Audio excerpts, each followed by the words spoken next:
Hi friends, ఈరోజు తోడు నీడ కథనం గురించి తెలుసుకుందాం. నువ్వు అలా వంట చేస్తూ ఓరగా ఇటు తిరిగి చూస్తుంటే భలే బాగున్నావే సుచిత్ర, దగ్గరకు వచ్చి ఆమె భుజం మీద చేయి వేస్తూ అన్నాడు ప్రవీణ్. చాలండి సంబడం, 40 ఏళ్ల కాపురంలో ఈ మాట వేలసార్లు విన్నాను. నవ్వుతూనే అతడికేసి మరోసారి ఓరగా చూస్తూ అంది. ఎన్ని వేల సార్లన్నా నాకు మాత్రం కొత్తగానే ఉంటుందే శుచి అంటూ ఆమెను తన వైపుకు తిప్పుకున్నాడు. పిచ్చిమాలోకం గొనిగినట్లు అని వెళ్ళి హాల్లో కూర్చోండి, కూర అయింది, ఓ అరగంట ఆగి చపాతీలు చేస్తాను, వేడివేడిగా తిందురు గాని అంటూ ఓసారి చెంప మీద చిన్నగా మీటింది. ఆ చేష్టలతో క్షణకాలం 30 ఏళ్ల కుర్రాడైపోయాడు.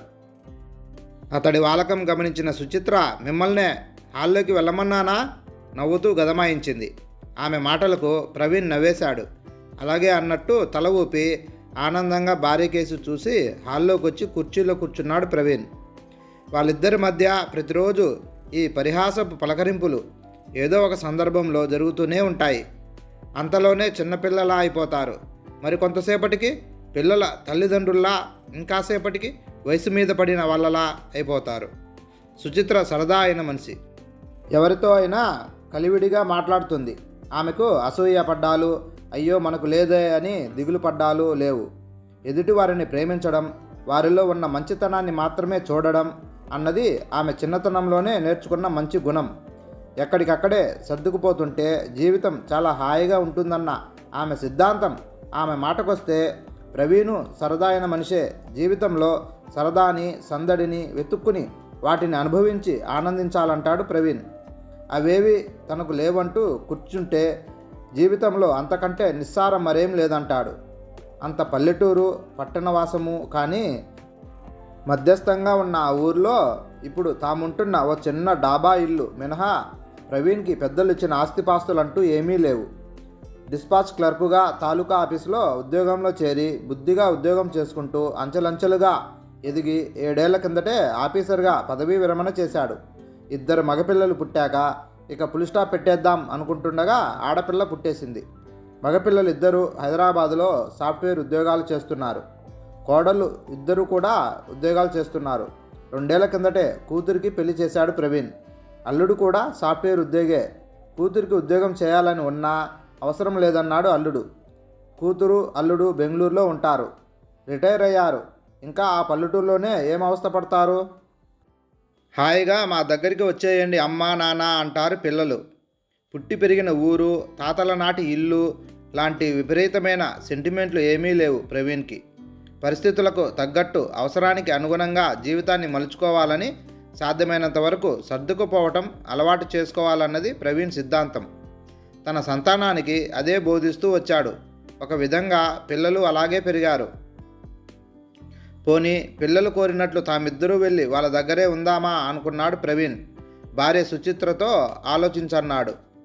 తాము వాళ్ళ మీద ఆధారపడడం అంటూ లేదు.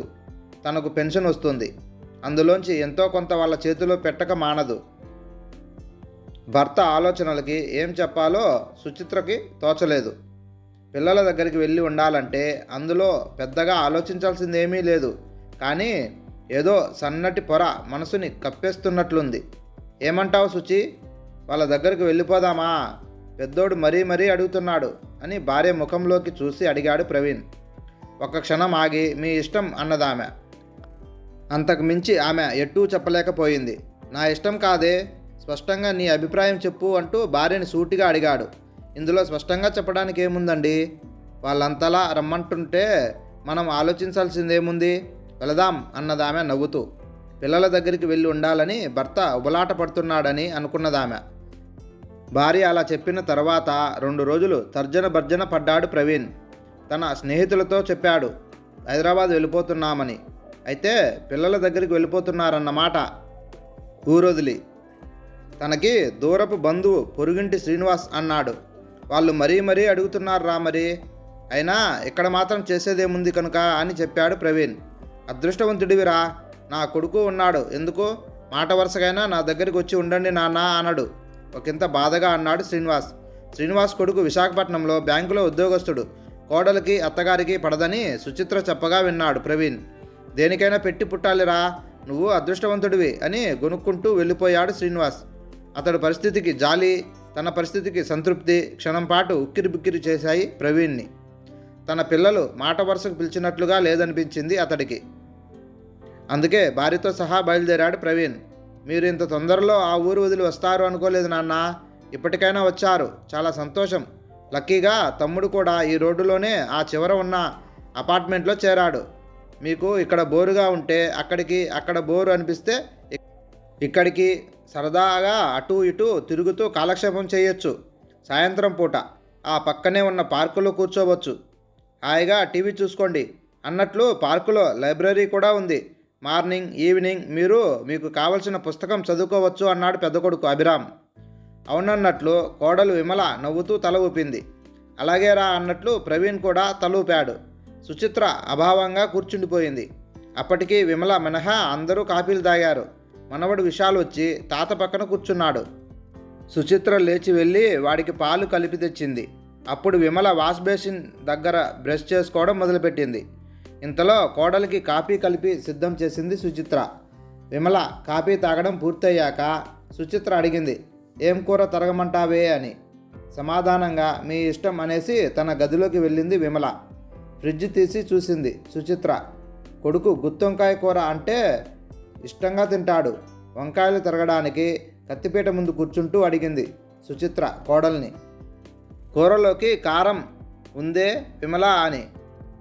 మిక్సీలో వేస్తాను అని గదిలో నుంచే సమాధానం చెప్పింది విమల. ఇప్పుడు కారాలు పొడులు ఎక్కడ చేసుకుంటున్నారే అమ్మా? అన్నీ అమ్ముతున్నారు, దొరకనిదంటూ ఏదీ లేదు. అసలు అవన్నీ ఇంట్లో చేసుకోవడానికి టైం ఏది? మాకు టైం అంతా ఉద్యోగాలతోటే సరిపోతుంది అన్నాడు కొడుకు అభిరామ్. అంతే అంతే అన్నాడు ప్రవీణ్. సుచిత్ర వినట్లేదు, మౌనంగా కూర తరగడంలో నిమగ్నమైంది. ఎంత ముందుగా బయలుదేరినా ఈ ట్రాఫిక్ జాములతో టైం అంతా వేస్ట్ అయిపోతుంది అనుకో నాన్న.